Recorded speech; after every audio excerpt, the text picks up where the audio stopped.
बंधुत्व के सबसे बड़े प्रतीक और इस विश्व में ज्ञान के प्रतीक, सिंबल ऑफ नॉलेज, जिन्होंने दुनिया में इतिहास बनाया नफरतवाद के खिलाफ, संप्रदायवाद के खिलाफ, इस भारत के सबसे बड़े लोकतंत्र का संविधान गढ़ने का जिनको सौभाग्य प्राप्त हुआ, जो आपसी वैमनस्यता को दूर, नफरत से दूर, संप्रदायवाद से दूर, एक सामाजिक समरसता का, सामाजिक सद्भाव का, सामाजिक समानता का संदेश देता है, उस बाबा साहब के श्री चरण में पुष्प अर्पित करने हम यहाँ आए।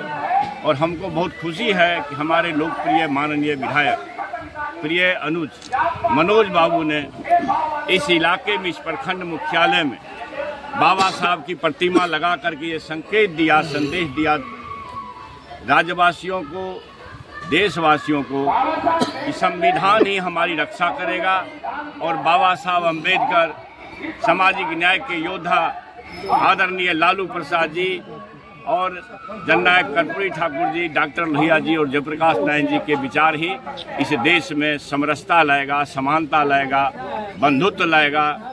और बाकी जो लोग हैं नफरतवाद परोसने वाले, वो देश का दुश्मन। अपना परिचय रख सर, आप जानना चाहेंगे विचार को तोड़ने का प्रयास कर रहे हैं, उनको क्या कहना है? जी क्या बोले? ये जो अब अम्बेडकर का जो विचार है उनको तोड़ने का प्रयास किया जा रहा है। आप समझ रहे हैं ना, जो विश्व बंधुत्व का, आपसी भाईचारे का, सबको समान हक अधिकार का, समानता का, समरसता का, बंधुत्व का संदेश देता हो, उसको कौन तोड़ना चाहेगा? वही जो नफरती होंगे, वही जो देश के दुश्मन होंगे, वही जो पाखंडवादी होंगे। तो पाखंडवाद के खिलाफ जंग है, बाबा साहब के दीवाने हम लोग हैं और बाबा साहब के सपनों का को साकार करना है। पाखंडियों से दो हाथ हर्ष में करते हैं। सर, चंपारण है और कल्याणपुर धरती है, कल्याणपुर विधानसभा में कैसा महसूस कर रहे हैं सर?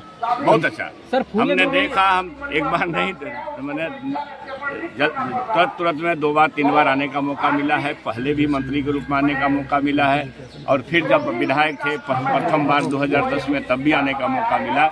हम इतना महसूस किए कि हमारी ये धरती, चंपारण की धरती, फिरंगियों को खदेड़ करके इतिहास बनाने की धरती है दुनिया में।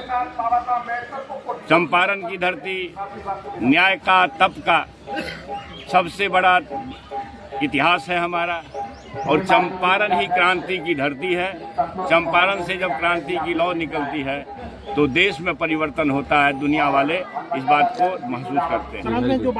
इसलिए राष्ट्रपिता बापू की कर्मभूमि चंपारण की धरती को, ऐतिहासिक धरती को बार बार नमन।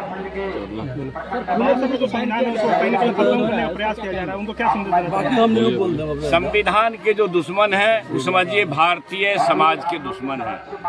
संविधान इस भारतवर्ष के 90% लोग का ही प्रतिनिधित्व नहीं करता है, बल्कि 100% लोगों का प्रतिनिधित्व करता है। और संविधान के खिलाफ वही लोग खड़े हैं जो इस भारत की किस्मत को, भारत की असमत को लूटना चाहते हैं। वही लोग हैं जो पाखंडी हैं, और इन पाखंडियों को प्रभु श्री राम जी ने अयोध्या में बुरी तरह शिकस्त देकर के इस देशवासी को संदेश दिया, संकेत दिया, ये फर्जी देशभक्त, नकली देशभक्त और नकली हिंदू से बचो और समाज को समरसता, समानता और प्रजातंत्र, विश्व बंधुत्व के रास्ते पर ले चलो। अगर ये इन्होंने गलती किया है, धर्म को बेचा है, भगवान को बेचा है, इसलिए अयोध्या में अगर हरा दिया हम इनको, तो देशवासी देश भर में इनको हराएगा।